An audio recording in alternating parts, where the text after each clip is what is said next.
It's 45 days now. Long days. Erica Embry and Charles Lewis Sr. have been anxiously searching for their daughter, who's been missing since April. Danielle, she's 15 years old. She's very smart. When she's not returning any calls, any texts, or anything, that's what made it real scary. For Minnesota family Joyce and Peter Hayden, a different nightmare involving their daughter. Taylor, when she was taken from us, was 25. She went on a girls' trip to Atlanta, and she was grabbed and used as a human shield. There were 2 bullets fired. She was killed. Her killer has never been found. Now, Minnesota has passed a bill to create an office for missing and murdered Black women and girls, the first of its kind in the nation. The office will investigate cold cases and reopen suspicious cases that were never solved. Representative Ruth Richardson sponsored the bill.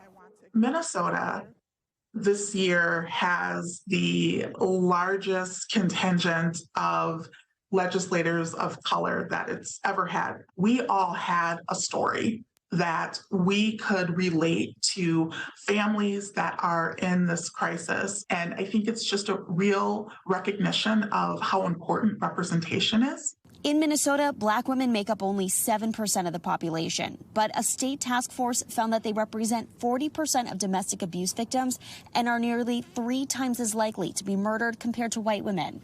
When we find out that a Black girl or woman is missing, many people chalk it up to, well, they must have been doing something devious.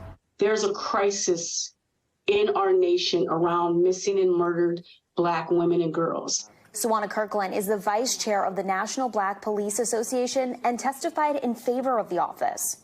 What current gaps in law enforcement will this office address? It will establish best practices. It'll also create that bridge between families and law enforcement and communities around solving these cases. But Embry says that collaboration needs a lot of improvement. She told us that she and several of the impacted families in Minnesota also experienced their concerns being brushed off or ignored by officers. I just want them to bring my baby home. Anybody to bring her home. Taylor's obviously gone. We can't bring her back, but we are really hopeful that because of this office, things like this will be greatly reduced. So the office is slated to open in August, and Richardson says she hopes it will become a blueprint for the rest of the nation. As for Erica and Charles, they say they will continue to push for answers in the search for their daughter Danielle until she's found. Thanks for watching our YouTube channel. Follow today's top stories and breaking news by downloading the NBC News app.